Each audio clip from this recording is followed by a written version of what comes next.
ಬಹಳ ಟಿವಿ ನೋಡ್ತೀರಾ ಅಂತ ಅಂದ್ರೆ ಸೈಕಾಲಜಿ ಒಂದು ರಿಪೋರ್ಟ್ ಕೊಡುತ್ತೆ, ಜಾಸ್ತಿ ಟಿವಿ ನೋಡೋಂತ ಜನರು ಅವರೇಜ್ ಮೆಂಟಾಲಿಟಿ ಪೀಪಲ್ ಅಂತ, ಅವ್ರು ಏನು ಸಾಧನೆ ಮಾಡೋರಲ್ಲ ಅಂತ ಹೇಳ್ತಾರೆ.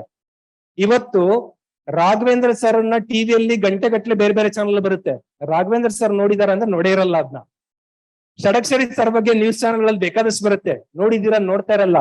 ದೇ ಆರ್ ನ್ಯೂಸ್ ರೀಡರ್ ಅಲ್ಲ, ಅವರು ನ್ಯೂಸ್ ಮೇಕರ್. ನೀವು ಇಂಥವ್ರನ್ನ ಆದರ್ಶ ಇಟ್ಕೋಬೇಕು. ನ್ಯೂಸ್ ವಾಚಿಂಗ್ ಮಾಡೋದಲ್ಲ, ನ್ಯೂಸ್ ಮೇಕಿಂಗ್ ಮಾಡ್ಬೇಕು. ಎಲಾನ್ ಮಸ್ಕ್ ಬಗ್ಗೆ ಜಗತ್ತಿನ ಎಲ್ಲಾ ಚಾನಲ್ ಬರ್ತಾ ಇರತ್ತೆ. ಎಲಾನ್ ಮಸ್ಕ್ ಯಾವ ಚಾನಲ್ ಅಲ್ಲಿ ಏನ್ ಬಂದಿದೆ ಗೊತ್ತೇ ಇರಲ್ಲ. ರಾಘವೇಂದ್ರ ಸರ್ ಬಗ್ಗೆ 108 ಪೇಪರ್ ಅಲ್ಲಿ ನ್ಯೂಸ್ ಬರುತ್ತೆ. ಇವ್ರು 4 ಪೇಪರ್ ಓದ್ತಾರೋ ಇಲ್ಲ ನನಗೂ ಡೌಟ್ ಇದೆ. They are not news reader, news maker. ಹಂಗೆ ನ್ಯೂಸ್ ಮೇಕರ್ಗಳನ್ನ ಫಾಲೋ ಮಾಡಿ, ನ್ಯೂಸ್ ರೀಡರ್ಗಳನ್ನಲ್ಲ. ದೆನ್ ಬಿಗ್ ಬಾಸ್, ಎಷ್ಟು ಖುಷಿ ಆಯ್ತು ನೋಡ್ರಿ ಬಿಗ್ ಬಾಸ್ ಅಂತ ಇದ್ದಂಗೆ. ಅಂದ್ರೆ ಬಿಗ್ ಬಾಸ್ ಅನ್ನೋದು ನಮ್ಗೆ ನಿಮ್ಗೆ ಲೈಫ್ ಅಲ್ಲಿ ನಮ್ದೇ ಜೀವನ ಅನ್ಸ್ಬಿಟ್ಟಿದೆ. ಆ ಕೆಟ್ಟ ಬುದ್ಧಿ ಹಳೆ ಕಾಲದಿಂದನೂ ಇದೆ. ಇನ್ನೊಬ್ರು ಮನೇಲಿ ಬಗ್ ನೋಡೋಂಥದ್ದು ಇವತ್ CC ಕ್ಯಾಮ್ರಾ ಇಟ್ಟು ತೋರಿಸ್ತಾ ಇದ್ದಾರೆ. ಇನ್ನೊಬ್ರು ಮನೇಲಿ ಏನ್ ಬಗ್ ನೋಡ್ತಾ ಇದೀವಿ ಗೊತ್ತಿಲ್ಲ. ಬಿಗ್ ಬಾಸ್ ಅಲ್ಲದು, ದಟ್ಸ್ ಬಿಗ್ ಲಾಸ್.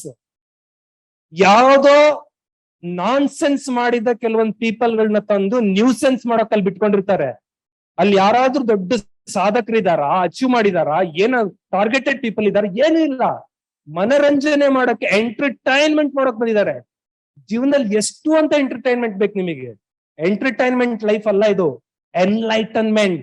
ನಿಮಗೆ ನೀವು ಬೆಳಗಿಸ್ಕೋಬೇಕು. ಆ ಬೆಳಗಿಸ್ಕೊಂಡಾಗ ಬ್ಯೂಟಿಫುಲ್ ಲೈಫ್ ಬರುತ್ತೆ. ಬಿಗ್ ಬಾಸ್ ನೋಡೋದ್ ಬಿಟ್ರೆ, ಟಿವಿ ನೋಡೋದ್ ಬಿಟ್ರೆ ಅರ್ಧ ಗೆದ್ದಿದ್ದೀರಿ ಅಂತ ನೀವು. ಜೊತೆಗೆ ಮೊಬೈಲ್ ನೋಡೋದ್ ಬಿಡ್ಬೇಕು. ವಿಷನ್, ದೃಷ್ಟಿ ಕರೆಕ್ಟ್ ಆಗಿರ್ಬೇಕು. ನಾನು ಏನಾಗ್ಬೇಕು ಅಂತ ಪ್ರಾಕ್ಟೀಸ್, ಹ್ಯಾಬಿಟ್ ಮಾಡ್ಕೋಬೇಕು.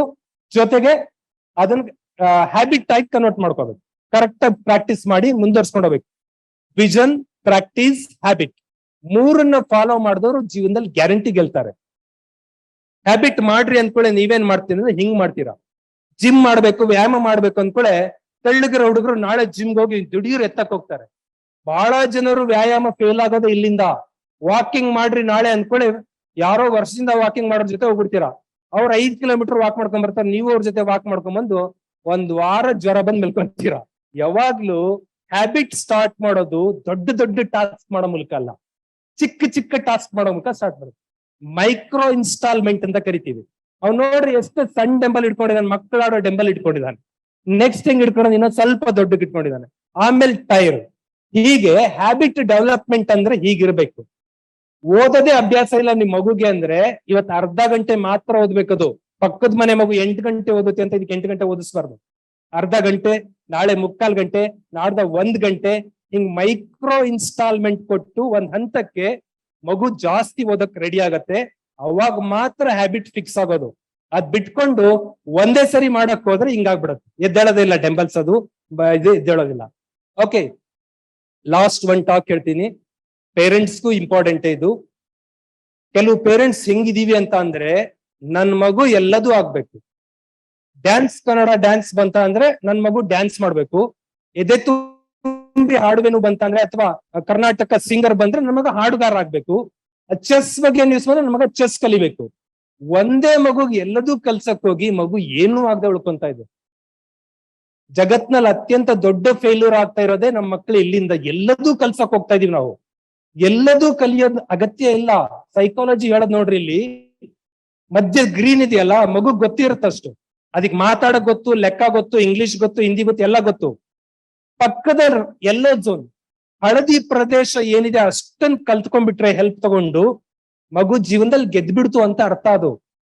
ಈಗ ರಾಘವೇಂದ್ರ ಸರ್ ರಾಜಕೀಯವಾಗಿ ಎಕ್ಸ್ಪರ್ಟ್ ಇದ್ದಾರೆ, ರಾಜಕೀಯವಾಗಿ ಅವ್ರು ಕಲ್ತಿದ್ದಾರೆ. MLA MP ಆದ್ರೂ ಮುಖ್ಯಮಂತ್ರಿ ಆಗ್ಬೇಕು, ಪ್ರಧಾನ ಮಂತ್ರಿ ಆಗ್ಬೇಕು ಅಂತ ನಮ್ಮ ಆಸೆ. ಆಗ್ಬೇಕು, ಇನ್ನು ಯಂಗ್, ಇನ್ 20 ವರ್ಷಕ್ಕಾರ ದೇಶದ ಪ್ರಧಾನಿ ಆಗ್ಲಿ ಅವರು, ಯಾಕಾಗ್ಬಾರ್ದು? ಪಕ್ಕದ ಝೋನ್ ಅದು, ಎಲ್ಲೋ ಝೋನ್ಗೆ ಹೋಗ್ಬೇಕು. ಅದ್ ಬಿಟ್ಕೊಂಡ್ ರಾಘವೇಂದ್ರ ಸರ್ ಇಲ್ಲ ನಾನು ಎಲಾನ್ ಮಸ್ಕ್ ಗಿಂತ ಶ್ರೀಮಂತ ಆಗ್ಬೇಕು ಅಂತ ಹೋದ್ರೆ ಆಗತ್ತಾ ಅಂದ್ರೆ ಆಗಲ್ಲ. ನಮ್ ಝೋನ್ ಅಲ್ಲಿ ನಾವು ಕೆಲಸ ಮಾಡ್ಬೇಕು. ಪಾಲಿಟಿಕ್ಸ್ ಅಲ್ಲಿ ಹೋಗ್ಬೇಕು, ಬಿಸ್ನೆಸ್ ಅಲ್ಲಿ ಹೋಗ್ಬೇಕು.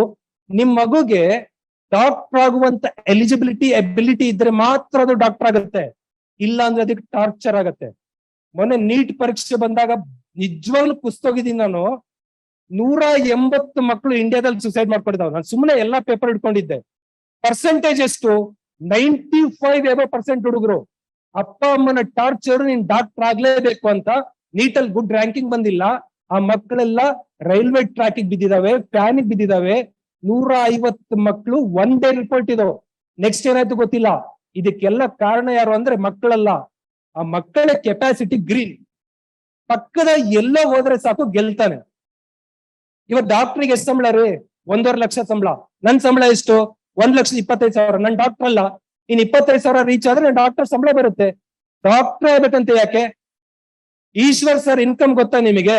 ಅವ್ರು ಡಾಕ್ಟರ್ ಅಲ್ಲ, ಇಂಜಿನಿಯರ್ ಅಲ್ಲ. ಇನ್ಕಮ್ ವರ್ಷಕ್ಕೆ ಕ್ರೋರ್ಸ್ ಟುಗೆದರ್ ಟ್ರಾನ್ಸಾಕ್ಷನ್, ಕೋಟಿಗಟ್ಲೆ. ಅಲ್ಲಿಗೆ ಮಗು ಏನಿದೆ ಅದ್ರ ಸುತ್ತಮುತ್ತ ಅದಕ್ಕೆ ಏನ್ ಗೊತ್ತು ಅದನ್ನ ಕಲಿಯಕ್ ಬಿಡ್ಬೇಕು. ಏನೇನೋ ಕಲಿಯಕ್ ಟಾರ್ಚರ್ ಕೊಟ್ರಿ ಅಂದ್ರೆ ಆ ಮಗು ಏನೂ ಆಗಲ್ಲ, ದುರಂತವಾಗಿ ಎಂಡಾಗತ್ತೆ. ಝೋನ್ ಆಫ್ ಪ್ರಾಕ್ಸಿಮಲ್ ಡೆವಲಪ್ಮೆಂಟ್ ಅಂತ ಕರಿತೀವಿ. ಪಕ್ಕದ ಪ್ರದೇಶ ಕಲ್ತ್ಕೊಂಡ್ರೆ ಸಾಕದು.